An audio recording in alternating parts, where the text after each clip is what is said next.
people succeed in interviews?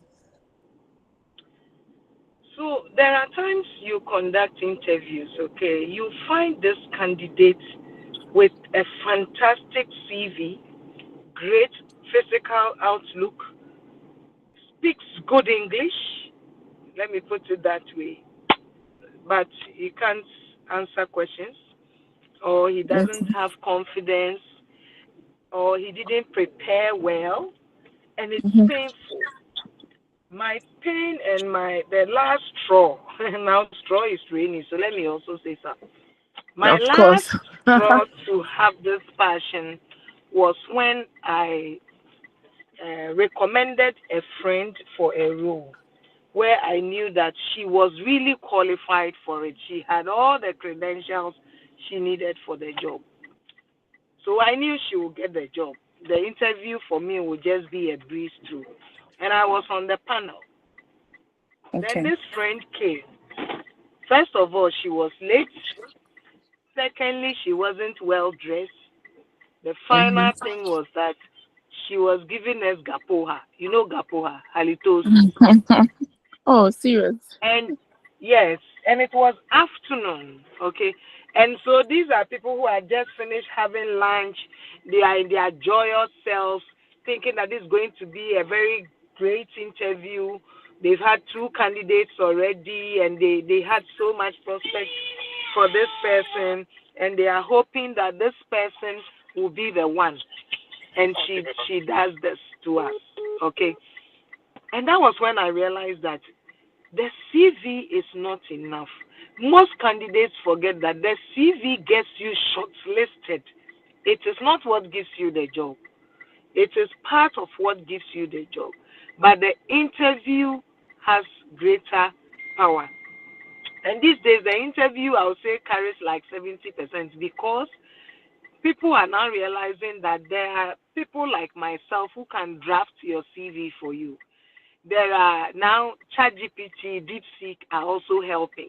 So the person can have a fantastic CV. You bring the person for the interview and you are finished. And that was what pushed me to have the passion to do this for candidates. Okay. That was powerful. Thank you very much, Miss Yvonne. So moving away from that, okay, when it comes to preparation of interview, what are the top three things candidates must do before any interview? Obviously, you mentioned some points, as in like being well dressed, avoiding lateness in your first how do you call it, explanation, or your first insights that you give. So let me leave the question to you to answer. So every interview has three phases: Okay. pre-interview, the interview, and the post-interview. Now, the Okay. pre-interview is where you do your practice. You practice questions. There are certain questions that are asked at every interview. You should know them as a candidate. The first one is tell us about yourself. Why are you the best candidate for this role? Why should we recruit you? Um, um, Give us your strengths, your weaknesses, what has been your highest point in your career? Why do you want this job? These are questions that are asked at every interview. And then the two other constant ones: how much should we pay you? How soon will you start? Can you start? Sorry. And then the one that lately has also come up: do you have any questions for us? And I tell my clients, you should always ask a question. You should always ask a question. Now, back to the pre interview. You practice these questions, you answer them in a mirror or record them and play it back and listen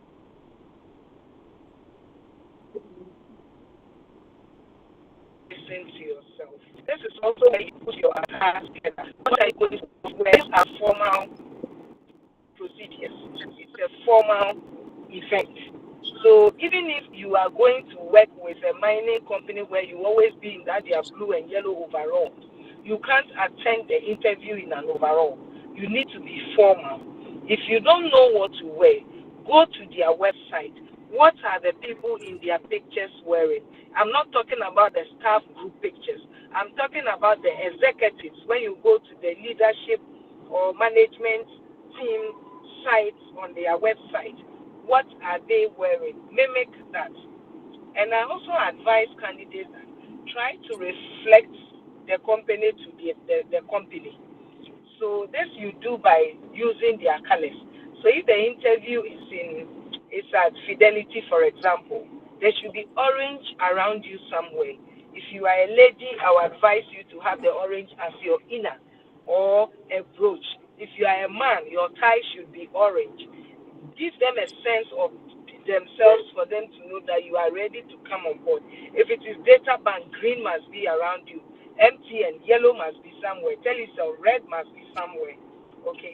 And then the outfit preparation is a head to toe affair.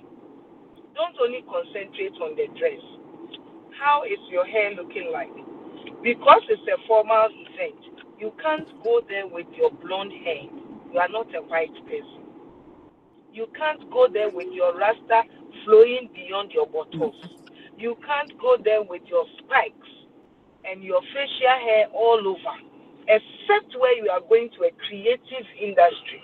But even that, I advise clients that because of the issue of first impression, try to create a positive one. So your hair, your face, the ladies, they will make up and you will think they are going to the Takrady masquerade. You don't do that. There is makeup for work, there is makeup for day, there's makeup for party, there's makeup for night. Make sure you choose work day makeup. Conservative, red lipstick, light makeup, no shimmering eyes, no eyelashes that looks like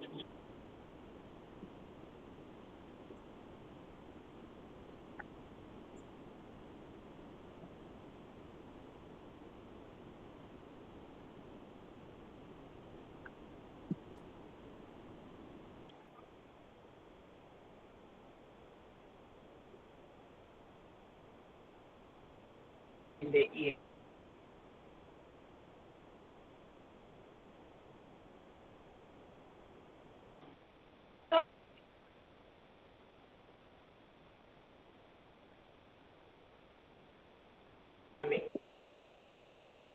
Hello,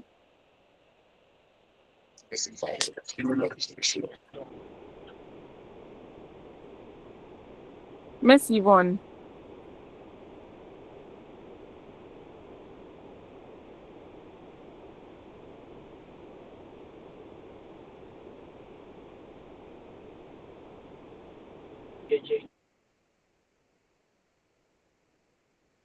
Miss Yvonne. So I think Miss Yvonne's line is breaking. So before um Miss Yvonne. So while we wait for Miss Yvonne to get her line sorted out, Trim it to the let's lowest reflect level you on can. Miss Trim it to Yvonne. the lowest. Yes. It looks like the line cut a bit, so we weren't hearing you. I don't know if it's from my side. Okay. So we got to where you were talking about the makeup, not having heavy makeup. So if you can continue from that side. Okay. Thank Okay. you. So you have to try to do day makeup. For the ladies, we advise that simple tones your tone. Don't do foundation. You know, sometimes the makeup, you think you can remove the mask from the face. Okay, we don't want that. Something simple, just make you presentable with your red lipstick. No shimmering eye shadow. And then don't do those lashes that look like Zoom Lion Brew. No. If you can leave your lashes, let it be. If you can, as short as possible, as conservative as you can. And then, because we are talking about the face, I also spoke about the earrings. That if you have more than one whole piercing in your ear, for the day of the interview, please wear only one earring. I beg you. After that, you can fix all the rings in the holes in your ear. The guys too, if you have a piercing, For the day of interview, please don't wear an earring. After the interview, you can wear it to the office. Okay.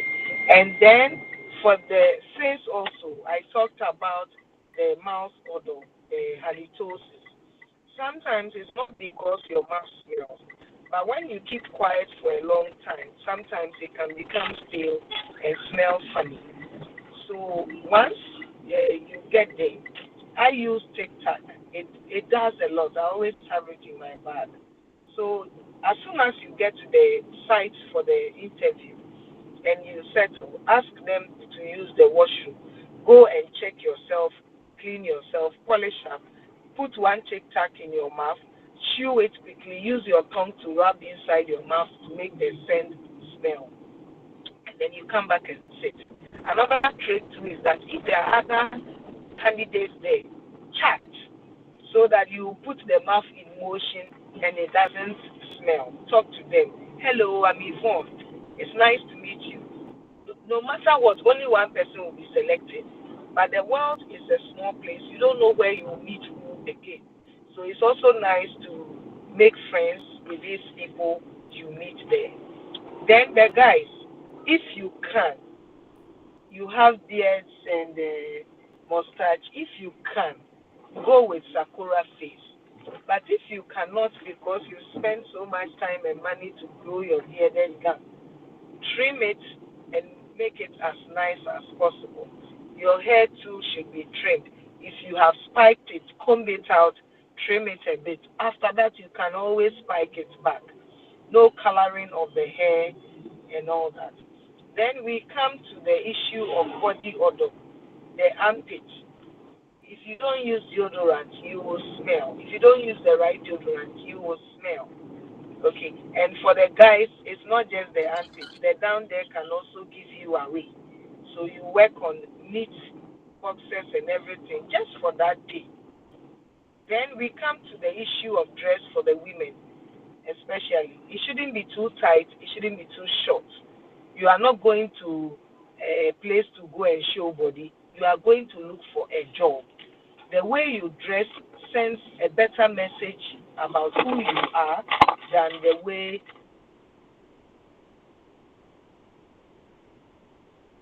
that suit with the inner, the color of the company. The wear high heels, but it shouldn't be longer than 4 inches, so you don't walk like doko doko. You know the gap. You walk with gait and confidence. Have a nice solid bag where you pack your things and arrange them in an organized manner. When they ask you to bring something out, you don't search the bag as if it's not for you. The guys usually do great because they have those folders, flat ones, with their certificates and stuff inside. For the guys too, we know this one. Your shoe must match your belt. The belt should not be torn. The shoe should not be worn out. And these things I'm talking about, they are not expensive stuff. You can get it low and wear it high. You go to Tema Station Saturday dawn, you can get stuff. God being so good, nobody buys second hand and meets somebody is shy of there. So you go there, pick them, and then take them to the laundry or wash them with your geisha soap, iron it, and you look neat and good on that day. For the men, I advise you to also be in a suit, black one if you can, or blue black. If you do blue black or blue, you must do brown belt and brown shoe. But if you do black, you can do any of the two. Okay, with your white shirt or any nice shirt that can match your this thing, your jacket and your tie. This is not a dress code session, so I won't go deeper there. Another time we look at corporate dressing. Then your socks must also match your trouser, and it should be long enough so that when you cross your leg, we don't see your leg, we see your socks. The next thing is the perfume. There are people who come to the interview room, and after they've left, 6 hours later, you still smell them like the Holy Ghost visitation. We don't want that. So the perfume should be good but mild, so you don't cause a panel member who has asthma to be triggered. So that is for the outlook. Then The first one I talked about practicing your questions. The second is the outlook. The third thing you do before the interview is to look at the job description. What are they looking for? And then you take each of the responsibility and ask yourself, have I done this before? Then you can recollect. If you've not done it, the question you ask yourself is, can I do it? Okay. So that when you are asked the question on that day, you are comfortable and confident to answer it. You should also know the location. That's the fourth one. The location of the company or the venue for the interview. Nobody would excuse you if you are late because you got lost. So you should know the venue. I normally, if it is a venue I'm not conversant with, I'll go there a day or 2 days before the interview. It gives you a sense of the traffic situation and even the exact location. If it is a busy company, you can go like a client. You are observing, you are watching, and then you also know the venue, and then it is fine. The fifth thing, visit their website. Visit their website. Visit their website. Go on the website. You are not going there to check only pictures. You are going to find out what are they doing, what are the critical issues they are facing, who is there. If you find a management team, you can even Google them to find out who they are. It gives you a sense so that at the interview they are on the panel. It makes it easy for you to relate with them. Then you put together your certificates, the photocopies and the original. You put all of that together in your file so that on that day when they ask for copies, you can give them the photocopy. In some companies, they want to cite the original and make the photocopy themselves. You can give it to them to do that, but wait and collect it. Collect your certificate because it might get lost.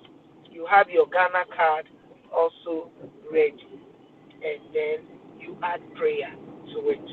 Just before the interview, you add prayer. Yeah. So these are the usual things you do before the interview. All right, thank you very much, Miss Yvonne. So, if you just tuned in, today's discussion is dubbed "How to Ace an Interview," and then we have Mrs. Yvonne probably on the line, who is taking us through the various ways to get prepared for an interview, and then how to actually go through interviews and then come out successfully. You can also post in your questions, okay, via the chat, and then I'll read at the appointed time for us to get answers and then clarifications for you. So, Ms. Yvonne mentioned practicing questions and then answers, okay, as a form of preparation towards an interview, and then trying to reflect the company's or institution's colors in our dressing. So, as ladies, we can reflect maybe the colors that through maybe the blazers we wear, the inners, and others. And then with the ladies too, avoiding lots of makeups or heavy makeups. And then the third point is knowing the location of the institution to be able to check for the traffic, so that maybe at the appointed time when you're going, the time to set off and then the time to get there. And so you also do visitation of their website to get familiar with the board members or individuals who probably be in the interview section, so that you get familiar with them, and then you don't break out when you meet them in person. So moving away from that question, okay, what are some of the common mistakes we do, okay, on our cover letters or on our CVs? What are some of the common mistakes that candidates make in their CVs or cover letters? And how are we The supposed first to one correct is them? lying. The first one is lying. There are people who lie in the cover letter. They lie on the CV. You've not worked at MTN. You only went there as on excursion. So why are you saying you've worked there? Then sometimes they forget that it's a small world. So you say you've worked at MTN. Then I asked you, do you know Reggie? You say no. Reggie was the HR during this time when you were there. Then you find that their faces have changed. don't lie. Tell the truth on your CV. Tell the truth on your cover letter. Then the cover letter too, sometimes we find it's too long without the facts. A cover letter must have three portions. The first portion is how you heard of the vacancy and what you are applying for. The second portion is what you are bringing on board and why they should give you the role. The third portion is your interest and how they can contact you and how you are waiting for them to call you for further discussion. Maximum one page, unless the company has specific things they asked you to put on the cover letter. Your cover letter, the other mistake is the address. There's no address, there's no telephone number, so you don't know how to reach out to the candidate except the email. And in some situations, the person went to a cafe to send it. So you send a reply, it has gone to the cafe attendant. Opana does not know what to do with that information. And then the person will now call the company. I apply so and so, then you realize that this is what has happened, but it's too late. So it must have a contact address, a contact email, a contact number. And I advise candidates that put two numbers, one of yours and one of a trusted friend or family member, and let the person know that you are on the job market. They may be called. Because sometimes you call these numbers and then Akwesi's mother picks the call. Hello, hello, am I talking to Akwesi? Akwesi is not there, and then cuts the call. Or this is not Akwesi's phone. And sometimes they even insult you that you are a scammer. Okay. But if Akwesi had told the mother that I'm on the job market, I've given your number, sometimes people will call you to when they are not getting it. Akwesi's mother will not treat the company's representative that way. So have the two numbers and notify people on it. That's one. For the CV, apart from the line, some of them don't come with contact details. There are also some that people do, and everything is in capital letters. It's also an error. There are some that the font sizes are different, not uniform. When I say different, I'm not saying they should all be the same size. Your topics should have the same font size. Your deliverables should have the same font size. But sometimes it's all messed up and it makes it difficult to read. Another mistake is people putting pictures on the CV. The CV is a formal document. You don't need colors and diagrams and shapes on it, but we get that. Okay. It's also a mistake. For the pictures, unless the job is asking for it, don't put it on it. If the job is requesting for it, you can put it on it. But even that, I advise candidates that attach it as a separate document because you don't know who and who will treat your CV for that particular job for you. Okay. So that's what you do. These are some of the typical errors we find on CVs. And I want participants to understand this. In most cases, the person that does the first shortlisting is not a qualified recruiter. So this person is using your first page to make decisions. If the first page does not have enough information, that is how to contact you, a profile, your education, and then at least one job, your CV may be thrown out. So the first page must have this information and must be well captured. Yeah, if you contact us, Reggie and myself, we do CV reviews. We will help you. If you are a participant today, we'll give you 10% discount and work on your CV for you. Yeah.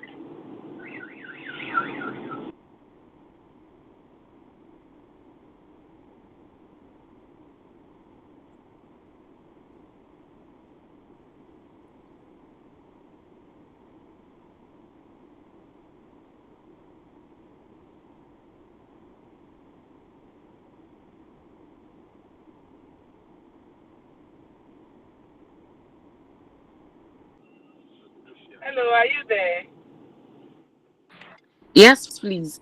Yes, So, please. Yeah. are you done, please? Yes, I am. All right. Thank you very much, Miss Yvonne. So, as part of being able to curb the mistakes or curb the common mistakes that we do, that's like on our CVs, Miss Yvonne mentioned we avoiding like telling lots of lies on our CVs and then on our cover letters. And then one common mistake that we also do is not putting in our address, that's our email and then our mobile numbers. So we should do well to input our emails and then our mobile numbers on our cover letters and our cover letters. And then she also made mention of reusing capital letter entirely in the cover letter. So we should try and then work around that one as well. And then work on our font sizes, as in using the same font size throughout our cover letters and then our CVs. Thank you very much, Miss Yvonne. So moving away from that question, we are diving into what to do during interviews, what to do during the main interviews. Okay, so the very first question we are going to tackle under what to do during the interviews is question number 1. What are some do's and don'ts for body language communication during an interview that we shouldn't do or we should desist from as interviewees or as individuals wanting to be employed by an organization? Over to you, Miss Yvonne. Okay. For the interview, for the interview proper, one of the things I'll tell participants is show respect for anybody you meet on the premises of the company that day. You might think the person is a security officer. That person could be the CEO because only the company knows what they are looking for. Yes, they've sent out the job advert and everything, but they are the only ones who know exactly what they want. So be respectful to anyone and everyone you meet as soon as you enter the premises. And I even tell my clients that it's not even on the premises as you are going because the person in the trotro with you could be a staff there or you don't know. So just be respectful. Communicate with respect and show confidence. With the body language matter, we are looking for people with confidence. So when you slouch your shoulders, when you keep fidgeting with your hands and fingers or your phone, you are not showing confidence. Those are the things that makes us know people who are lying or exaggerating. When you are not able to keep eye contact, the worst one is when the person is not even smiling. He's attending the interview like he's at Sahindri to determine whether he should be crucified or not. You should smile. It shows confidence. It shows you are relaxed. Okay? Don't overdo the smiling. Just moderate. Just be moderate. Okay? But have that smiling face. It shows confidence. And I tell candidates that when you dress well, I'm sure you attest to this. If you are going for a wedding and you know that you are shut up, you are really dressed, you feel so good. Okay, it's the same thing for interviews. When you have dressed pretty well and you know you are looking amazing, it builds your confidence. And then walking straight, shoulders high, chest out, head high, with a smile on your face, it shows that you have a positive body language, you can be trusted, you are confident. And then when you are doing the handshake, you do a firm grip.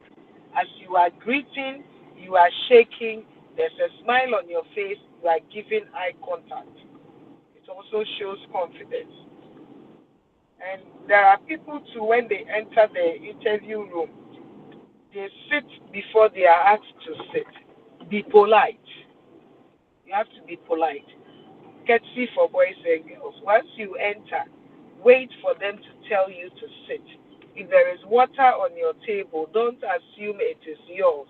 You can ask or they will tell you. Okay? Never assume anything. It is only in Ghana that asking is a weakness, but asking is a strength. It is better to ask and get the right answers than not to ask and make errors. Okay. So the body language matter is what I've talked about. Shoulders high, chest out, head up, smile on your face, walking with all the gait in your steps, confidently, having a smile on your face, and then showing respect to everyone you meet, being polite and courteous. Yeah. Not fidgeting too much with your hands and fingers as well.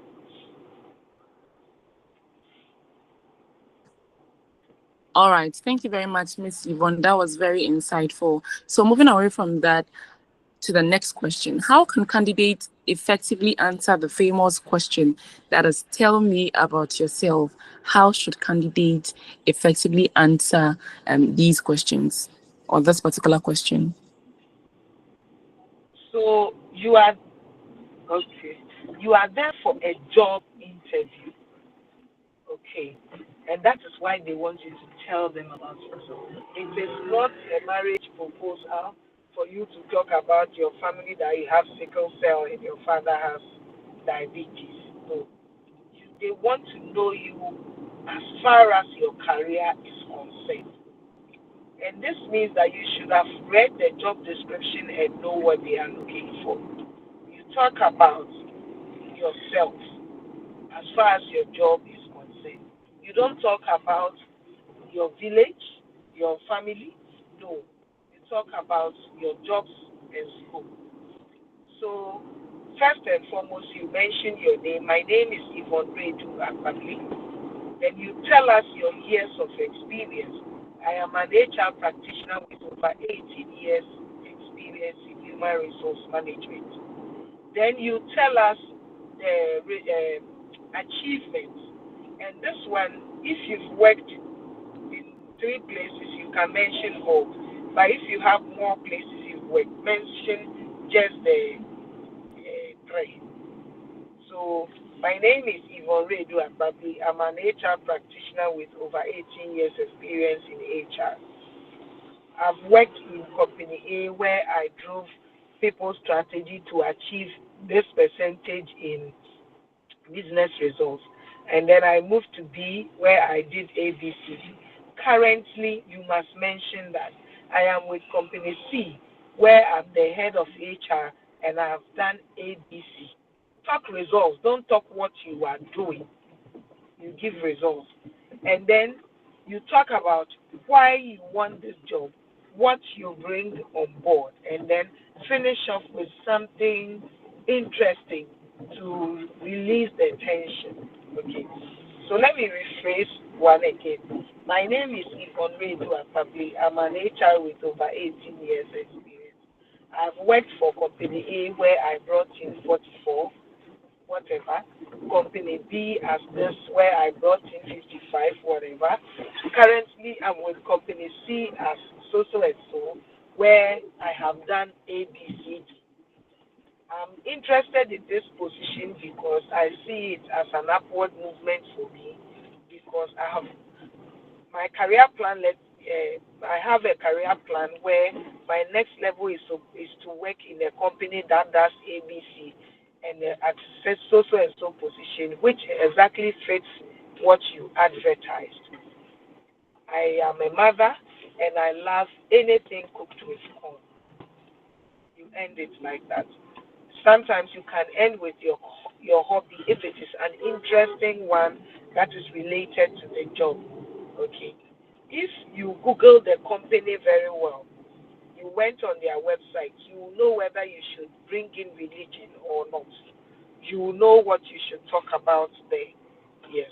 But essentially, you have to talk about your name, your experience, what you bring on board. That is why you are interested in the role and something interesting about you.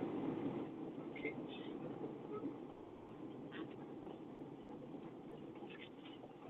All right.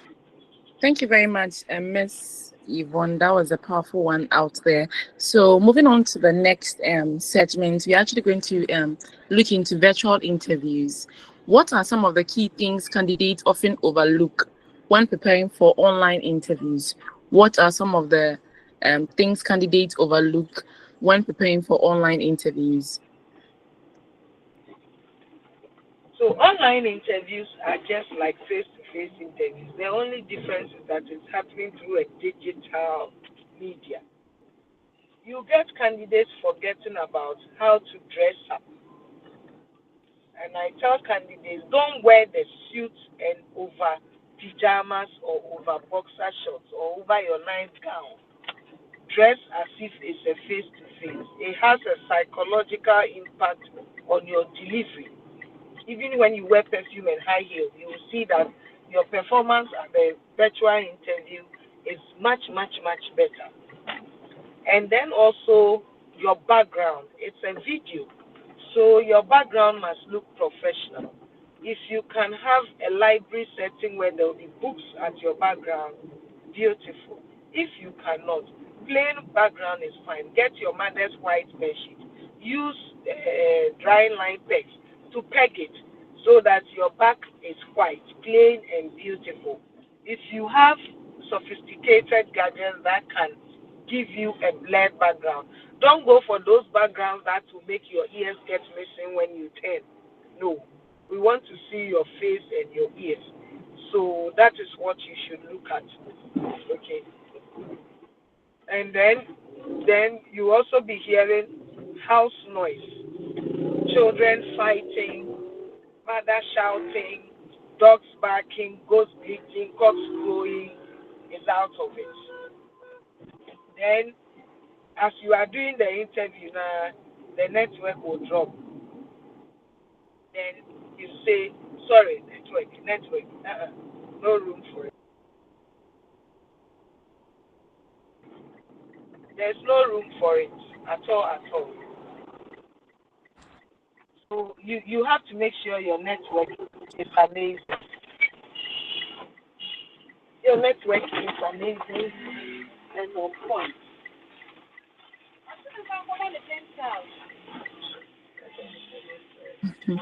All right. Okay, so those are the things. And then there are candidates who we see that they are reading. They've typed their questions and their answers and they are reading. Especially those who wear spectacles. You see it in their glasses. Okay, so you have to be very careful. And that's why we advise that for online interviews, you can get these post-it papers, the yellow ones, write it and put it around the computer so that your camera is not disturbed. And practice them so that on the day of the interview, you don't have to read everything on those post-its that you've put there. Another mistake too is that they don't smile. I don't know whether because it's online, they are so stiff and rigid. You have to smile. You have to. It's just like face to face. The only thing is that it's over a digital media, and because your video will be on throughout, you need a good internet. And we always advise candidates to have a backup so that if your MTN fails you, you can go to your Telecel or your Airtel to back it up. Okay. So these are the preparations I would advise. All right. Thank you very much, Miss Yvonne. So, to our participants, if you are preparing for an online interview, okay, or a virtual interview, you have to make sure you have a stable network. That's the internet. You have to smile a lot, and then you have to make sure the environment is also conducive for the interview. And so, moving away from virtual interviews, we are going into how to build confidence and then a positive mindset throughout the interviews. So our next question is, how can nervous candidates build confidence before an interview? How can nervous candidates build confidence before an interview? Thank you. Interviews, it's a nervous situation, mainly because of the fear of the unknown. You don't know what questions will be asked. You don't know the people. So you can be scared. But just like any battle, one of the ways to reduce the nervousness is to be ready and to prepare. And if you did the pre-interview preparations well, it reduces the anxiety and the fear. If you go to the company before the interview date, it also reduces the fear and anxiety. Preparation is key. Then there's also this mindset you should have. Some people come for interviews and it's like a do and die affair. When they are not able to answer questions and they know they are goofing, then they will start crying and begging you and telling you how this job means so much to them. Without it, somebody would die in the family, and it's unprofessional. Okay. Now, interviews have two purposes for you, the candidate. The first purpose is that you are going to, in fact, three. The first purpose is that you are going to check, you are going to show off what you have for them to know they are getting a great asset. The second purpose is you are going to check whether this is the kind of company I want to work with. Because even though you've had all the beautiful information about it, now you are entering inside. You are going to be part of the pudding eating. Then the third purpose is to prepare yourself for future interviews. So if you don't get the job, don't beat yourself, don't kill yourself. As a Christian, I can tell you that it could even be that that's not God's will for you. He wanted you to use them to prepare for another interview coming up where he has prepared the grounds for you to have that job. Okay. So if you have this kind of mindset, it reduces the anxiety. And then also believe in yourself. Unless your degree is not yours, unless your experience is not yours, but if it is yours and you earned it, it should give you confidence that you have something you are bringing on board. Okay. And it starts by looking at the job description for the role. They are looking, one of the things you'll be doing in that position is report writing. Do you do reports in your current role? Yes, you are gay. Do you do reports in your current role? No. Can you do a report? Yes, I can. So why are you scared? Why are you afraid? Okay. There are people, no matter what you do to them with the mindset and the pre-interview preparation, they still get their nervous. And this is where we also advise recruiters to help candidates to reduce their anxiety by helping them to be relaxed, by not being too formal. One of the ways I reduce my own anxiety and fear is by telling you, as part of the Tell Me About Yourself, that I enjoy eating anything cooking with corn. It is true. Cooked with corn, sorry.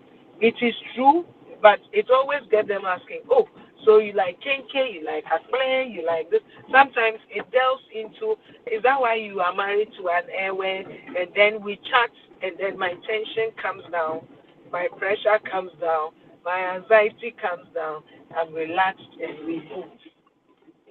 Okay. So how you also end that one also helps you to be relaxed. And then know that only one person will be selected. If it is you, fine, glory to God. If it is not you, that's not the end of the world. Bigger fishes are ahead. And when you have that mindset too, it reduces the anxiety. I don't know anybody who has gone to an interview and failed, and the company calls him to beat him, lash him, or even imprison him. It's never done. So the question you ask yourself is, how bad can it be? What negative impact can't I handle? And then you just relax. And then you should also know that when you are nervous, you can't answer the questions well. You'll be shaking, and that would even make you not to get the job. Okay. Then I also practice the breathing. You breathe in deep, and then out. Breathe in deep, and then out. And then I'm relaxed. And I keep telling myself, Yvonne, you got this. Yvonne, you got this. Yvonne, you got this. Yvonne, you got this. And I'm okay. Another trick I also use is to chat with the other panel members in situations where I go to meet them or chat with the front office person. So I'll ask you, so how long have you been working here? What's one of the aspects of your work that you love so much here? If you should choose a manager here to award, which manager will you choose and why? And then we are chatting. If it's a woman, before we see, we are talking about my hair, natural hair issues, and the conversation. Then I'm relaxed. If it's a man, we do football. If you don't mind you, it's not mind you. God day, times will change. As in our crowd exercise. Then we talk football. It eases my tension, and I'm done. So these are some of the ways that I use. And then as my husband also helps me a lot. On the very day, he will be sending you text messages to encourage you, to make you know that you've got this. This is fine. He normally says, go and. He has a nice word. He says, more like, go get this done and come. Making me feel he believes in me. So why am I not believing in myself for the interview? So if you are married, your spouse can do that to help you. You are in a relationship to your beloved can also encourage you. Your parents can also encourage you. Yes, and that also reduces the tension and the anxiety. Thank you very much, Miss Yvonne. So we heard it all. I actually love the husband part. Anyways, let's look into post-interview questions. Okay, so what we have here is what should a candidate do immediately after an interview to leave a lasting impression in the minds of the employers? When you finish an interview, one of the ways you know it is finished is that they will ask you if you have any questions for them. Please ask. Ask and ask. If you went on their website, you will see things. Sometimes you will notice that the management team is all men. So you can ask, why is there no woman? Or it's all women. Why is there no man? Or you will notice that your boss, the position you have applied for, the overall boss is not part of the management team. So why is finance not there? You can ask. Okay, you can even, there was one interview I attended. I told them that it looks like since about 4 years ago, they've not revamped the page. Why? They asked me, how did I get to know? I said, on the bottom of your website, the date is there. So in my head, I think I'm seeing old information. Is that information I can rely on? Okay, ask them, what is your major headache that you want this position to come and help you to resolve? You can ask, this dollar is going down. How is it impacting you as a business?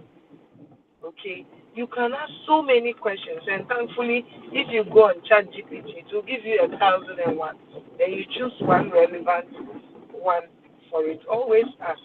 The next thing is thank them for the opportunity. Whether it went well or not, whether they gave you instant feedback or not, good or bad, thank them. Thank you very much for this opportunity. I really look forward to joining the team. And you say that with a smile on your face, showing genuineness, and then you walk out. When you go, you are leaving, remember to say goodbye to the receptionist and thank her, the security, and thank them. Sometimes this warmth you show them make them also remember you in their prayers. Okay, so it helps. Then, when you have left, you write an email or letter using the same means they used to call you for the interview to send a thank you note. In that thank you note, you are thanking them for the interview, recreating two positive strengths, two strengths you bring to the company, to the role, and that you look forward to the next steps and thank them again. Okay, so you send that thank you note. One thing you should avoid, don't call them incessantly to follow up if you are not hearing from them. sometimes it becomes annoying. After the interview, they will tell you when you will hear from them. If they gave you 2 weeks and after 2 weeks you've not heard anything, you can call. When you call and they don't give you any positive, the next week you call again. If you don't get anything, the next week send an email. If you don't hear anything, leave them, okay, and carry on with your life. Read reminders, it's okay. Don't keep calling and calling and calling. If you have friends in the company, avoid the temptation of asking the friends to go and check for you. It's still you, so it becomes annoying to the recruiter. So avoid that one as well. And then I tell clients that after the interview, start preparing to start the job. Whether you've heard from them or not, start preparing to start the job. Do you have your work outfits ready? Your bags, your shoes? Are you set to start work if they call you that come tomorrow or you give excuses?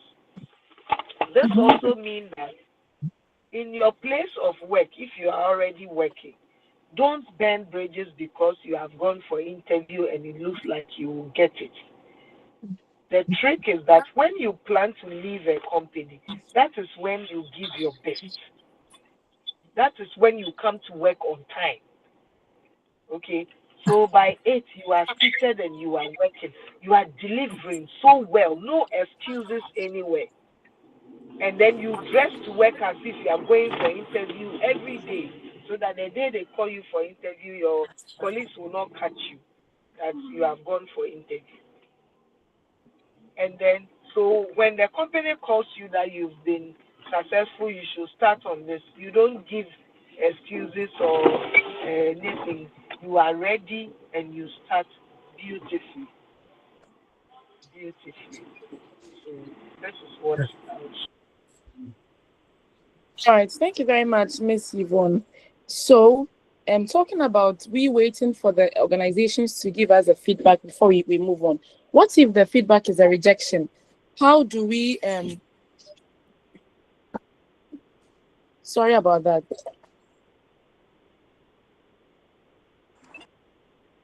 You were saying if the feedback is a rejection. Yes, so if the feedback is a rejection, how do we take it? So how do we do follow-ups? If it's a Must we? rejection. Sorry, finish. All right, so if it's a rejection, must we?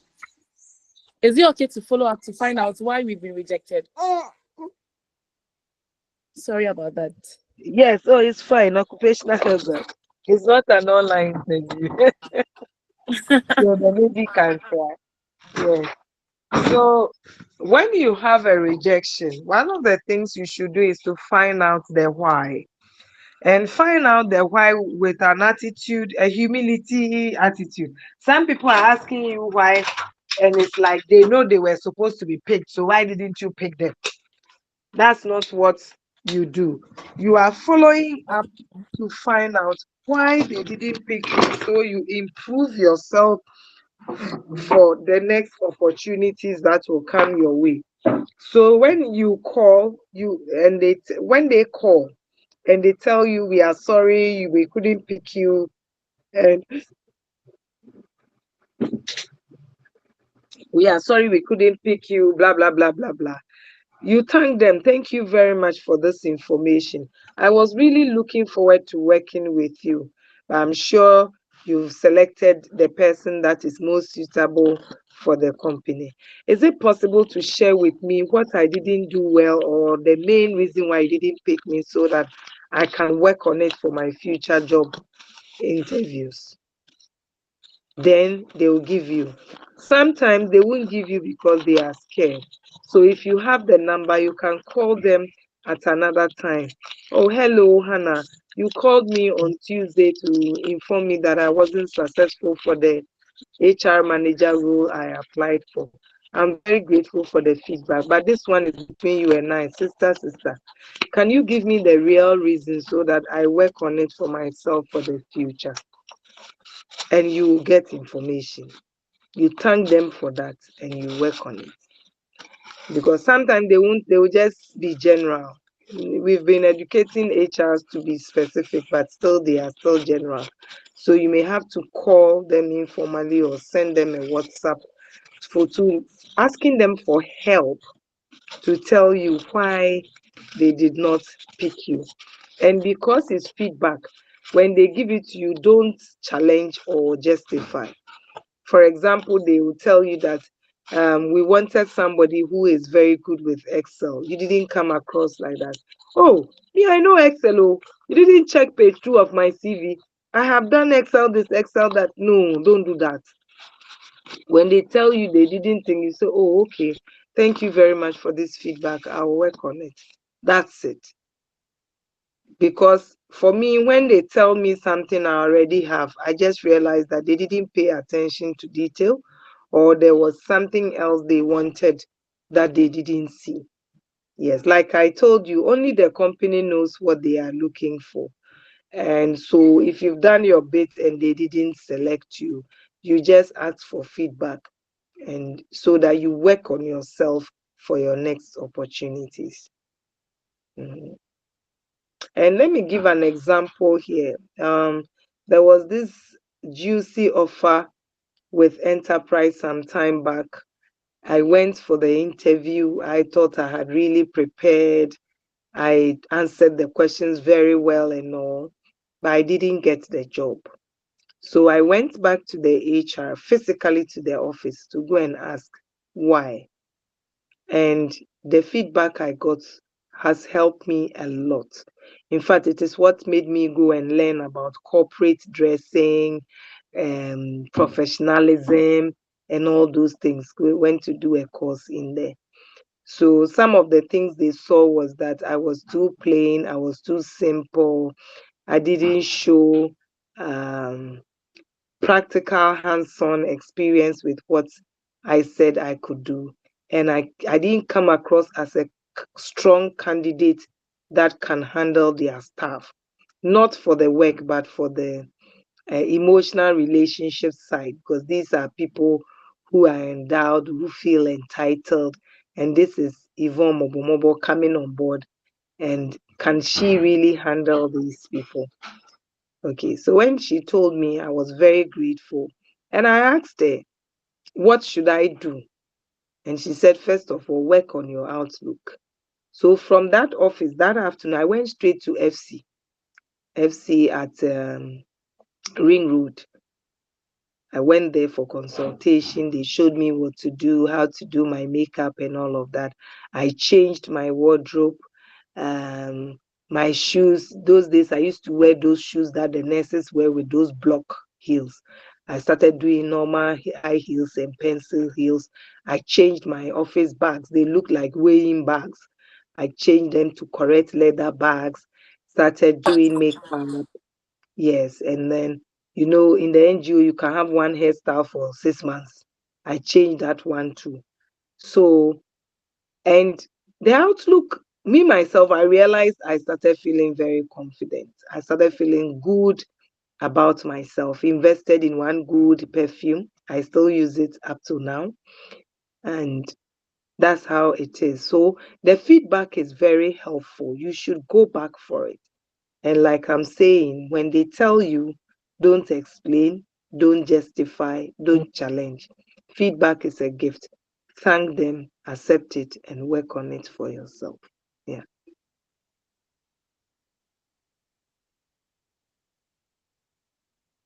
Thank you very much, Miss Yvonne. That was very powerful and then funny as well. All right, so moving away from that, let's take some HR insights. As an HR, what are some of the red flags that make you reject a candidate? Sometimes a person does not greet, they Okay. just enter and sit. Okay. Sometimes you see pride. Hello, my Um, name is Yvonne. I'm here for the HR interview, and they sit. We watch that. We okay. also watch, like, when you enter, you've not been given a chair, you just sit, we've not given you the water, you just drink it thinking it's yours. Other red flags is when the person is saying negative things about their manager, colleague, former manager, colleague, or their company. It's also a red flag. When the candidate is crying, it's a red flag, because in the office space, you should manage your emotions. If you are crying at interview, when we recruit you and we are giving you performance review at appraiser, you cry. Nobody wants to baby you. Yes, those are also red flags. How the person is dressed, that's the big one. How you are dressed, smelling, yeah, it is. For the ladies like this, when the person is showing some cleavage or tight skirt and all, it's a red flag.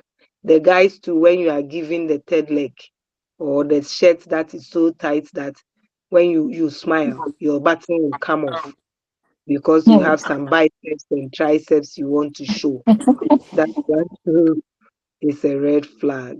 Yes. And then um, depending on the information we have. For example, sometimes we've heard that a group of people have done something negative in company A, and they are going to sack them, or they are going through disciplinary hearing, and you come from that company. We think you are running away from the discipline. We become scared of it. Or when you can't explain why you left a company well, okay, especially those who just leave when they take their salary, then they vanish. Yeah. So why did you leave this company? You will see that they don't have anything really concrete or positive to say. It's also a red flag for us to look at. Yeah. And sometimes when there's a written test as part of the interview, we see the candidate is trying to copy from their phone or ask their colleagues. That one is a red flag. We see that you don't have integrity. We can't work with you. So these are some of the things we pick up. Yeah. And I think it was last 2 weeks, a friend was telling me that when they Google you before the interview and then they see you have this sexy picture as your DP, or you've written certain untoward things and liked certain untoward things, they won't even invite you for the interview. So those can also be red flags. So we advise people, especially you Gen Zs and Gen Cs here, please watch what you put on social media. It's fun to post things, but the internet never forgets. The internet never forgets. We see what is happening to Puff Daddy now. People are bringing footages 10 years old, 15 years old, and he can't deny it because video no dey lie. Okay, so be careful what you put out there. Be very, very careful. Sometimes I do that once every half year. Google yourself and see what comes out. Because when we Google you, it's the same thing that will come. And see if there are some negative things, you may have to go to that particular place and start putting more positive things so that the negative can go way back, way, way, way back. Mhm. Those are also red flags for us. And then when you have you are showing political affiliations on your social media.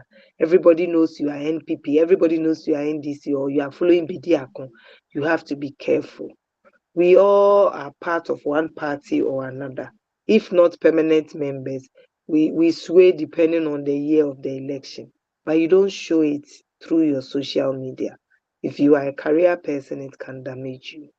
Yeah, it can.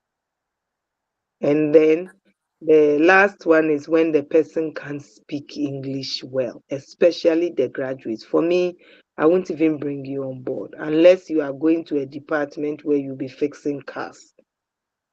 You should be able to speak basic English. I'm not talking about slanging or speaking like the queen.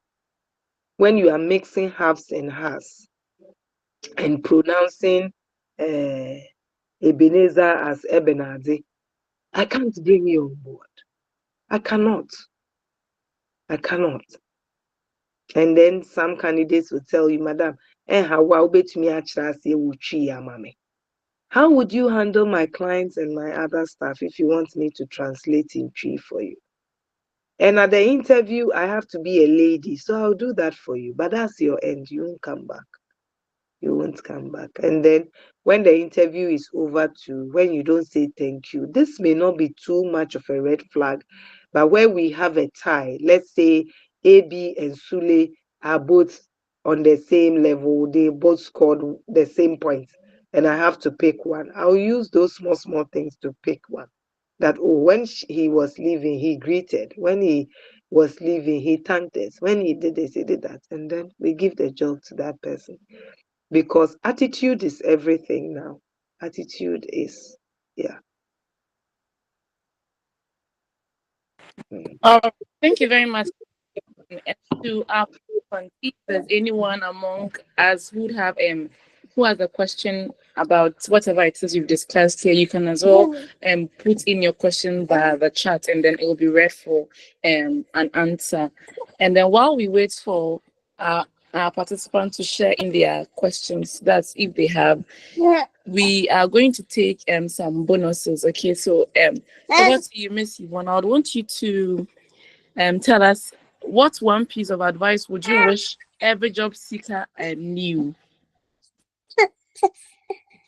Okay.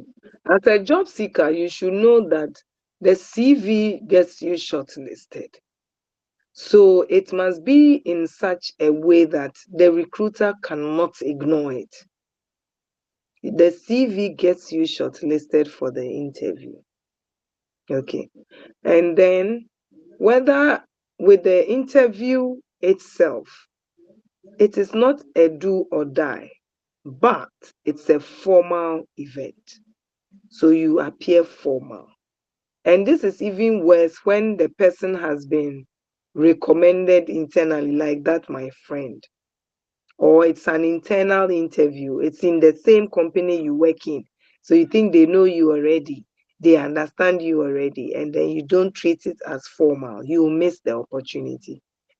It's a formal event. You go formally. Yeah. I think Eunice and Gifty raised their hands.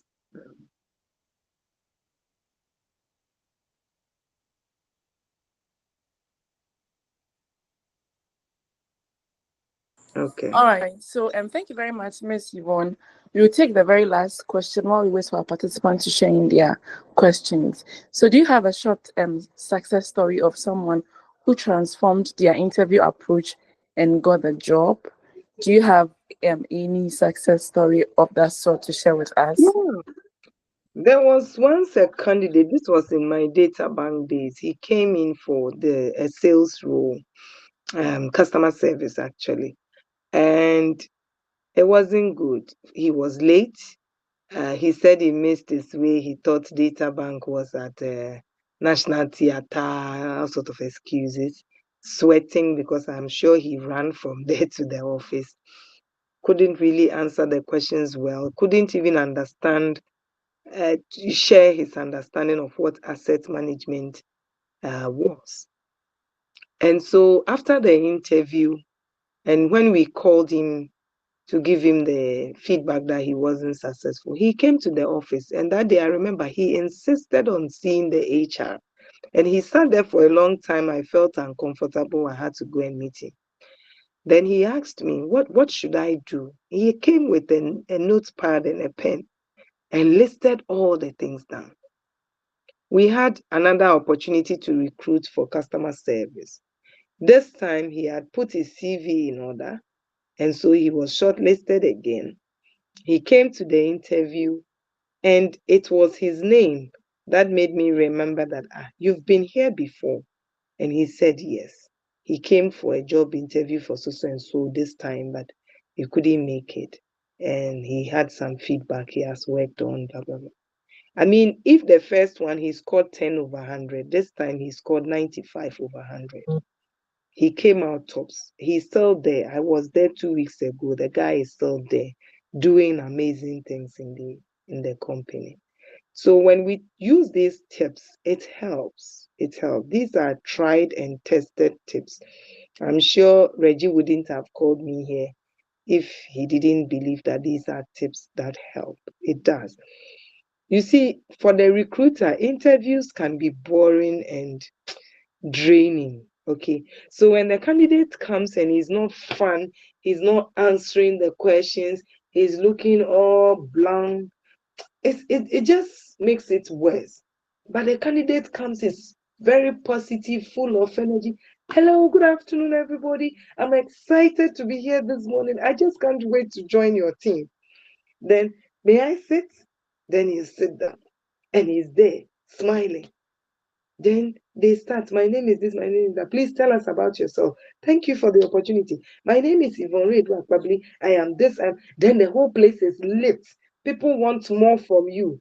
Okay. And then they are excited, they are happy. You leave a mark. Even though they don't pick you, you leave a mark in their minds. And they have no choice but to keep you. Okay. So it's because of that you can't just do business as usual. And sometimes I don't blame candidates. When you've attended interviews upon interviews upon interviews and nothing is happening, you may fall into that trap. But I'm begging you in the name of anything you hold dear, I hold God dear. Please don't allow what has not happened to affect what is about to happen. Go with positivity, energy, and you see that it will work. So that particular guy, he was he's always been one of my success stories because I've never seen a candidate come back with pen and paper to ask for feedback. And he kept asking. So then this one, what should I do about it? This one, what should I do about it? I really want to work in this company, oh, madam. It's one of my dreams. And I'm sure because it was his dream, that's why he also used the feedback we gave him. Yeah.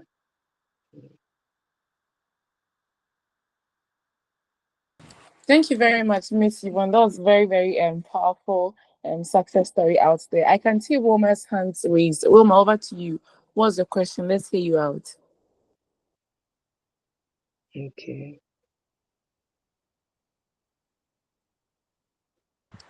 Wilma.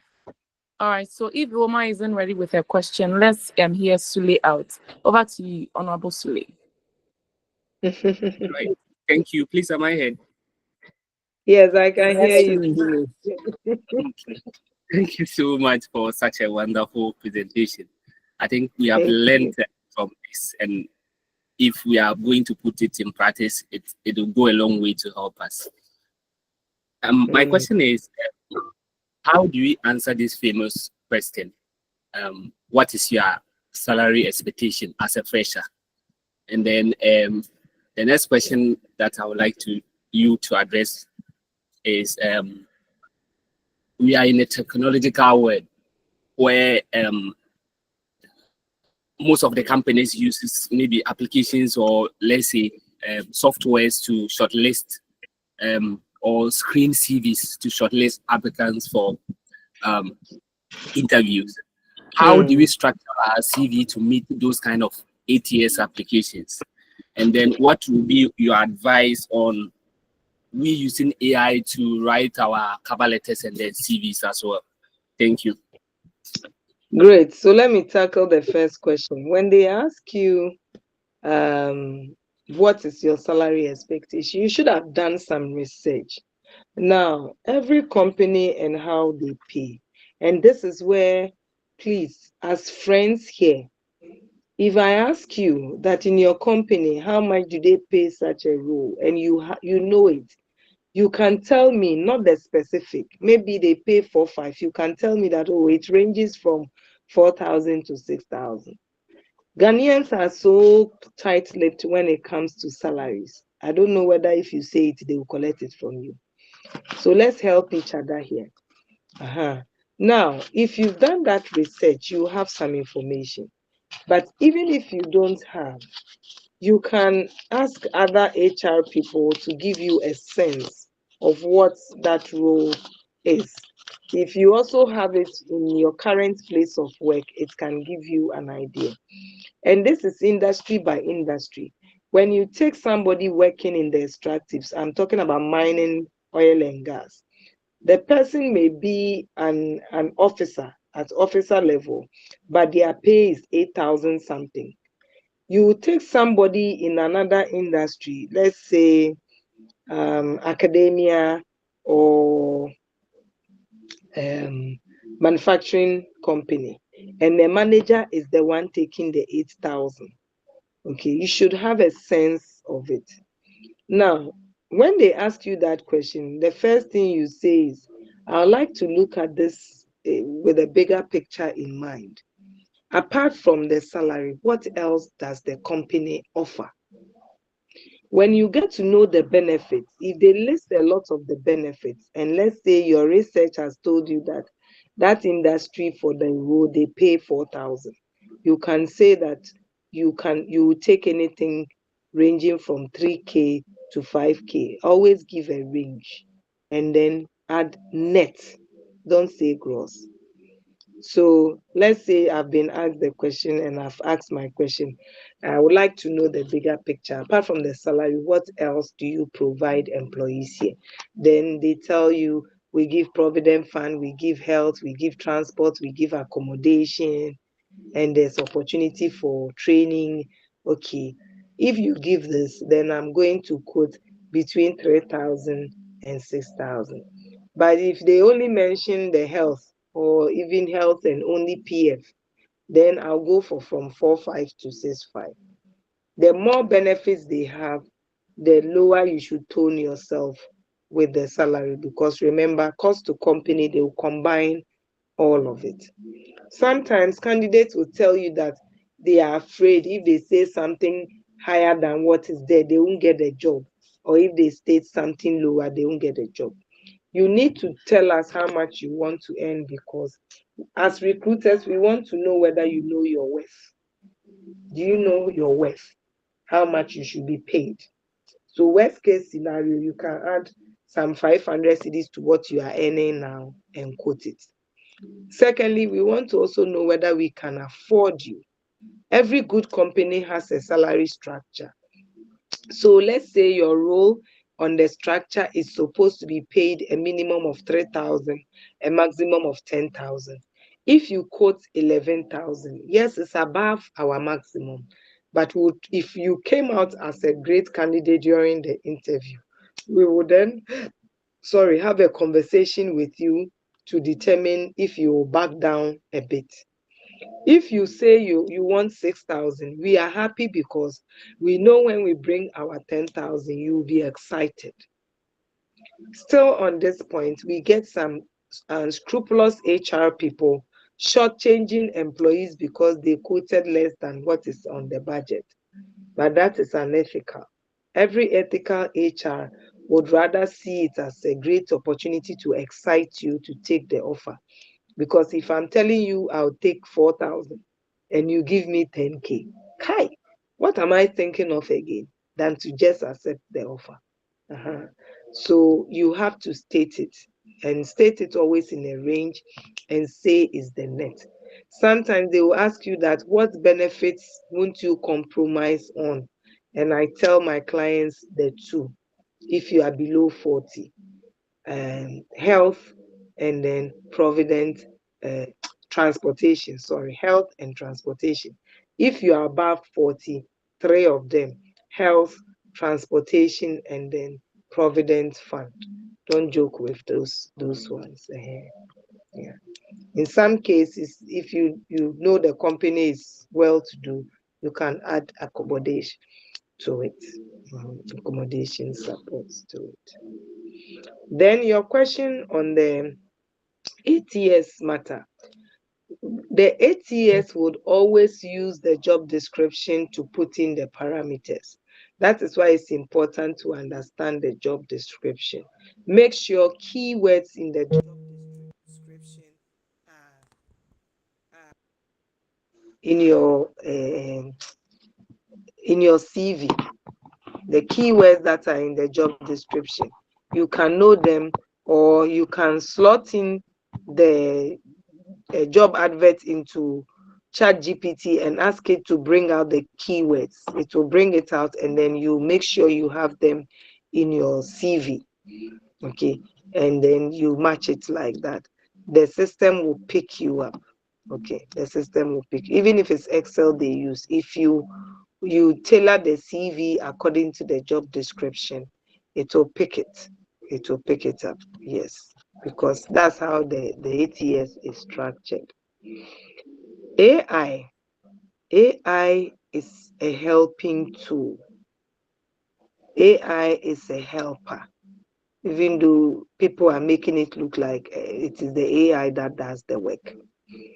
So if I use AI, let's say there's a job for accounts officer in a mining company, and I want to do my cover letter, I'll ask the AI, using this job advert, prepare a one-page cover letter for me, highlighting on my strengths of ABC and my years of experience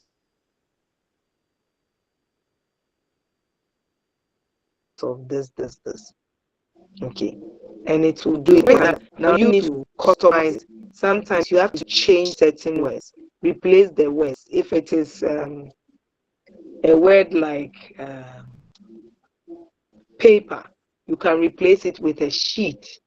Okay, replace certain words and then rephrase it to make it look like you wrote it. Don't just carry what the AI has done and send. Even for CVs, remember that these AIs are fed by Westerners. If the company you are applying for or to is a Ghanaian company, the AI may not help you that much until we start putting in our own information in there. So the AI can put it together for you, but you have to restructure it. So the job, you can put the job description there with your CV and ask the AI to customize your CV to the job.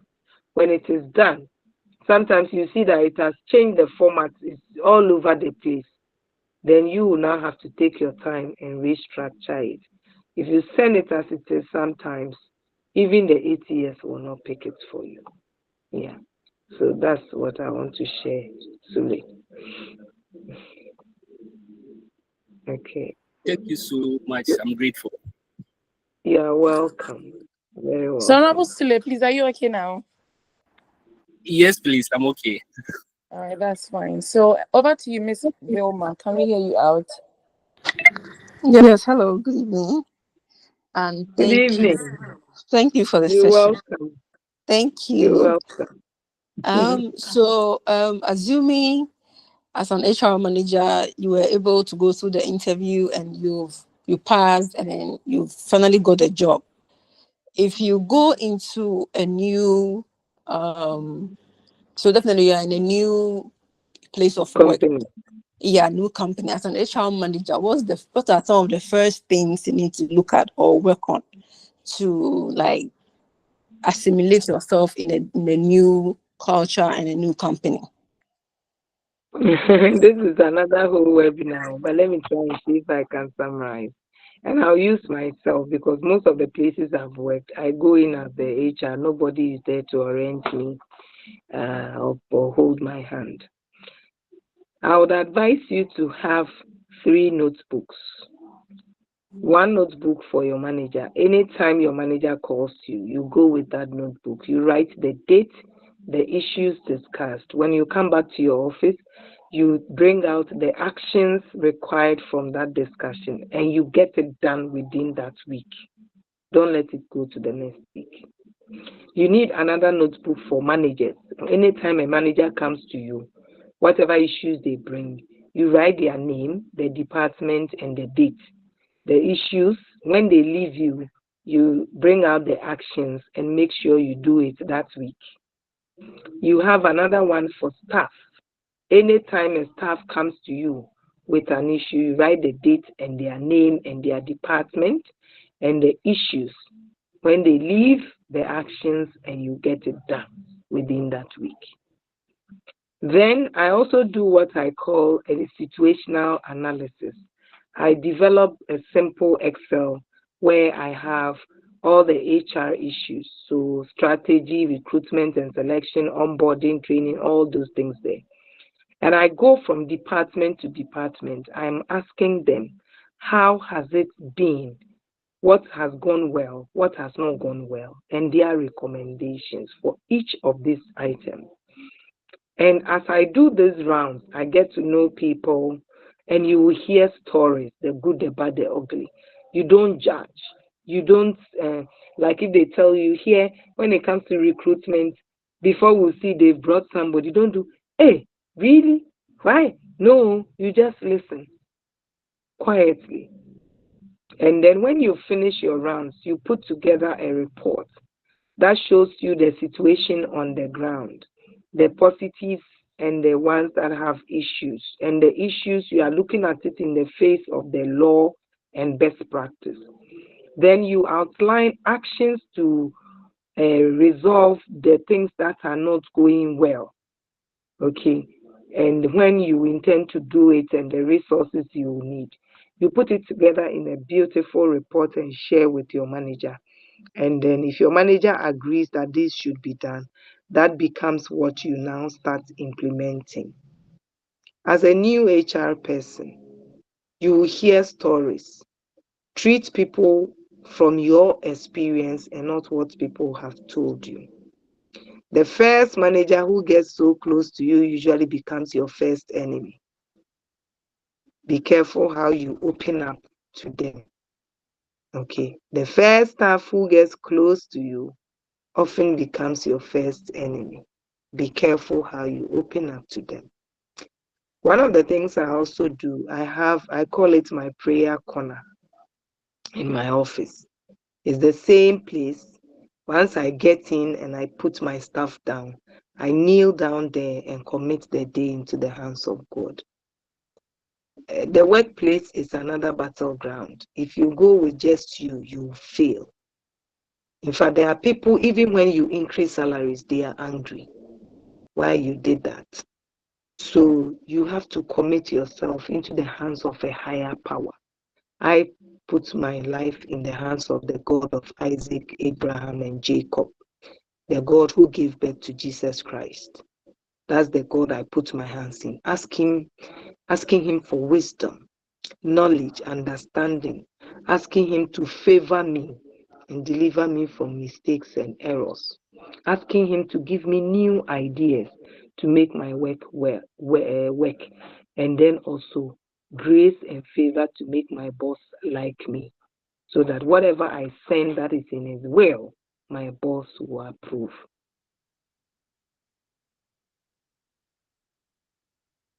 You commit your day into his hands and you'll see how things happening.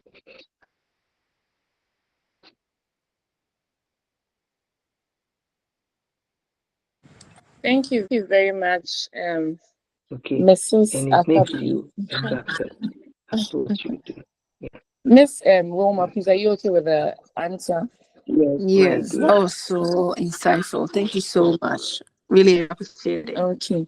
Do we have any more questions? dear. If you have any questions, kindly raise your hands virtually. Pardon?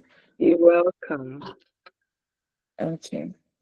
So if there are no more questions, I would want to And draw one of the things the Reggie curtains. Manuel does for his participants, especially those of you in HR, we the presenters.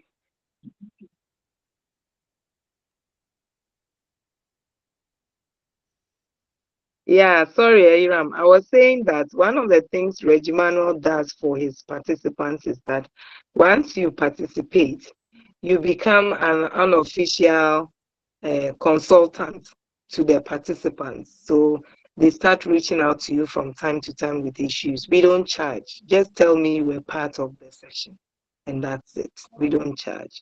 It's one of the things he does for his people, which I think is very laudable that the WorldLink HR is doing. So I've had a lot of people I help now, and I don't charge anything because they will mention WorldLink HR. And then when we do CV reviews for any participant here, you just quote the link address in your WhatsApp, and then we'll take 10% off. And we even don't take the usual price. We take 300 cedis, less 10% because of Reggie. Yeah. So if you want your CV to be reviewed for you, reach out to Reggie, reach out to myself, and we'll help. So Francis is asking, what do I owe? It's gone. Aram, I think you can see it, so you can read it now. All right, so that's fine. Let me read it out. Yes, I appreciate Reggie for us. All right, so Francis' question is, please, what do I do when I've got a couple of tattoos? Do I cover them as much as possible?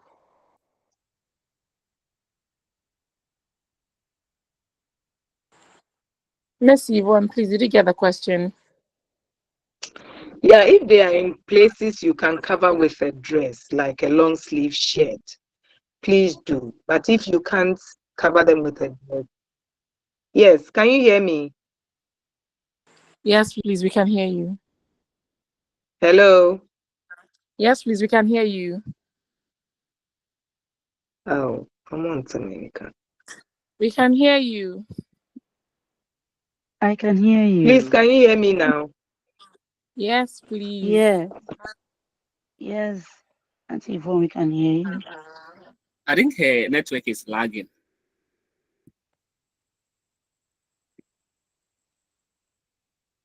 You. If it's on a part of the body that you can hide with a dress, okay, I would advise you to cover it with your dress.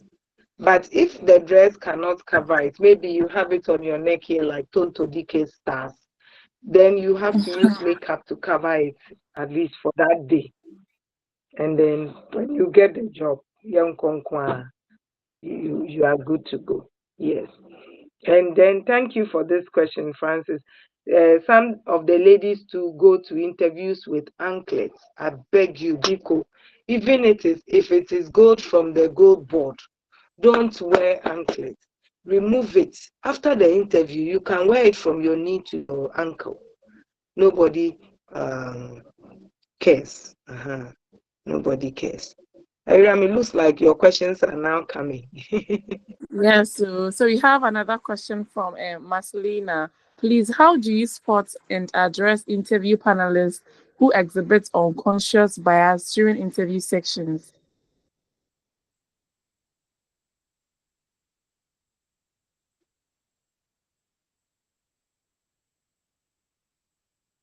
Mrs. Yvonne and Mrs. Akwabli, did you hear the question?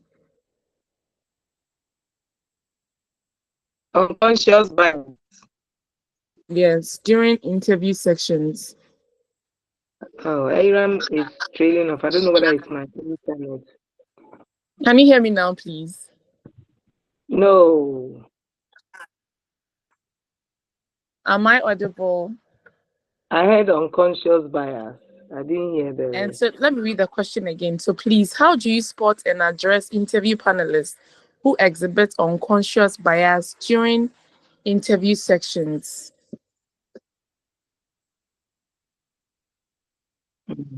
Okay. So it's unconscious, just like you said. Thankfully, these days we train HRs on how to conduct interviews, the kinds of questions they shouldn't ask. But there are times the panelists who are not practitioners and who haven't been trained display these things unconsciously. We've had instances where people are like, hey, Akpabli, which part of the Volta region do you come from? Then another panelist will say, I'm a Fona Doswahar. Just like that. Okay. First and foremost, you need to hold your composure.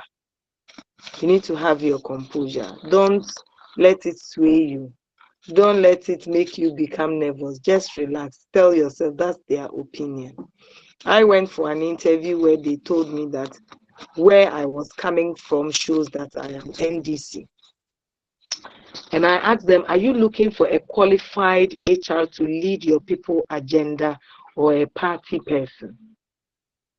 With a smile on my face. And then they stood and I got the job. Okay. So, and this happens when you already have a job. When you have a job, that's why we advise candidates don't quit without a new job. When you already have a job, you can bluff them. And when they ask you some of these unprofessional questions, that are a bit of the bias. Okay. But if you don't have, then you are their mercy. Okay. But first of all, hold your composure and then ask yourself, should I retort to what they said, or should I just let it be? For some of them, you have to let it be. Like the one who told me that this one that you are Akpabli, and another person said there are too many Ewes here. I didn't respond. I was just looking at them with a smile on my face. Okay. Yes. But the one that talked politics, I had to make them understand. Are you looking for a qualified person or a politician? Let me know. So you need to decipher that, which brings in your own wisdom and intelligence. Don't forget to smile, no matter what they are saying. Some of the things we hear from candidates when they come back from the interview, it is something.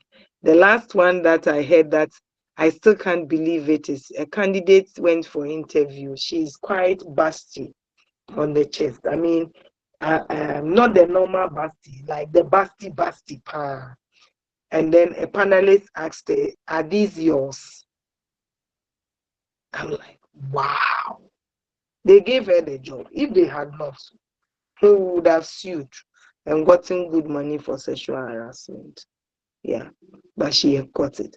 So these things happen. You need to hold your composure.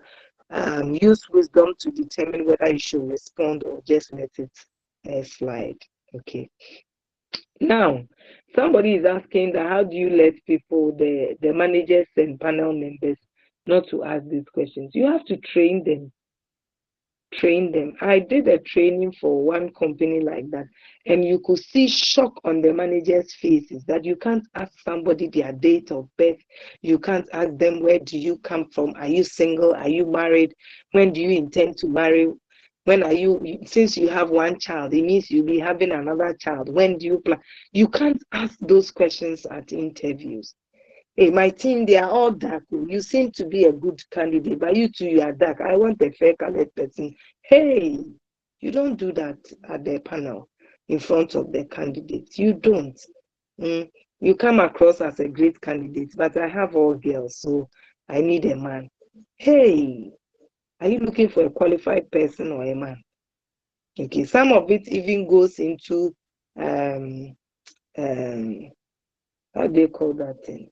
Affirmative action at the reverse discrimination, yes, where you pick an unqualified person just because he fits a certain description you are looking for. So it happens, but if you train the managers, you can call us, we'll come and do it for you. Reggie is there, I'm there. And when we come, whatever fee we charge, we'll give you 10%. We won't give it to you there, it will be just for you. Okay. And then we train them for you to understand the legal implications of these things. And these days, candidates are very intelligent. Sometimes they've come to the interview, their phones are in their bags, but they are recording you. Gen Zs, even their pens and buttons are recorders. They are recording you. They go to court and they say you said this, you say no. They play it. Then now anymore, Jimmy, you find yourself looking stupid in front of the court. Okay, so you need to train them to know that it's not just that it's biased, but it can lead to legal consequences where the company will be fined, your reputation will be damaged. If you get a candidate like Adabla, she will go to media and finish you because you asked a question about her hips or whether his triceps are his own, and you'll be in big trouble. So it's very important to train these managers. And for me, when I support any company with their HR, when we have a new manager, whether you've been promoted into the position or you are joining fresh, this is one of the trainings we do for you as a new manager, so that when you are recruiting, you have it at the back of your mind. The family and friends, favoritism, or yeah, sorry, but we go to the same mosque. All those things you have to train them to understand when they change. They need qualified people to work in the company. That's it. Yeah. Mhm. Yeah. Francis, thanks for the feedback. Mm. All right, thank you very much, Miss Yvonne. We've had Yvonne, yes. I enjoyed every bit of this session, and I believe all our participants as well had their fair share of this session. So to all our participants, we want to say a very big thank you on behalf of World Link HR, and we want to say thank you very much for joining today's session. To our first timers and then to our returning participants too, we are grateful. We hope to see you guys, on our next episode, which will be made known to you, or you can as well follow World Link HR on all social media handles. But before we draw the curtains, I would want Miss Yvonne to give out her numbers so that if you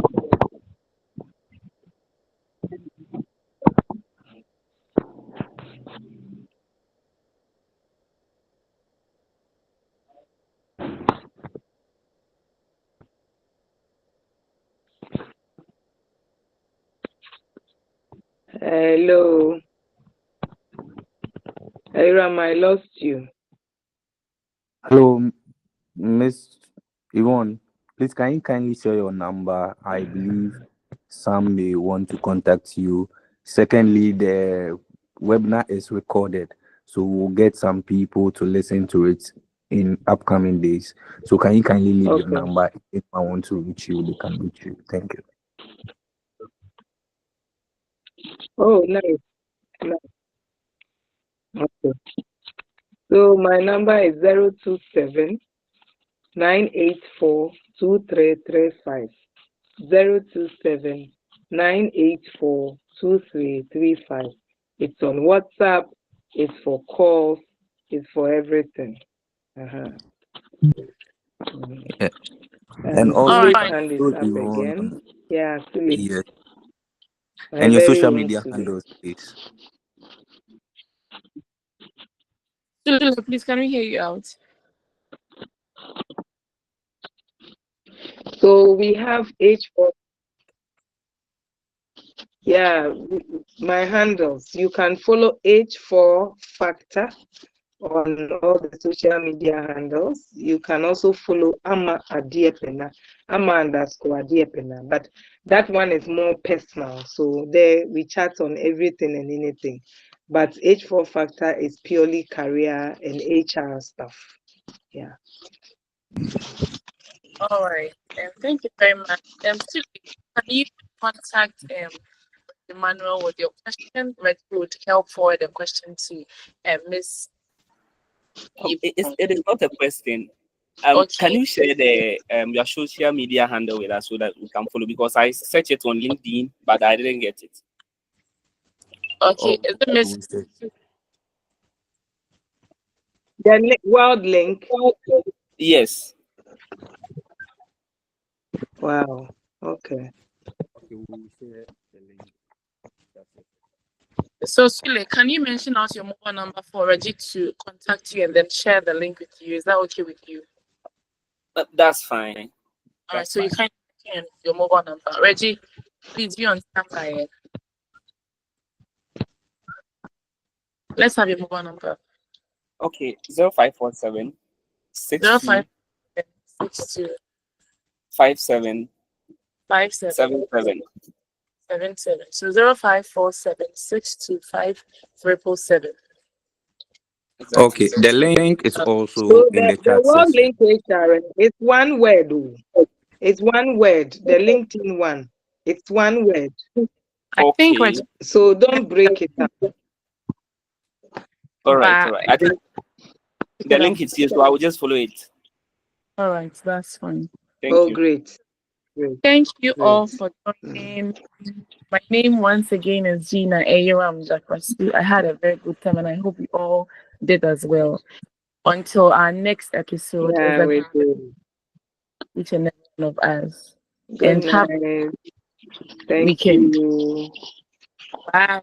And thanks for the opportunity. It was amazing. Thank you too. Bye.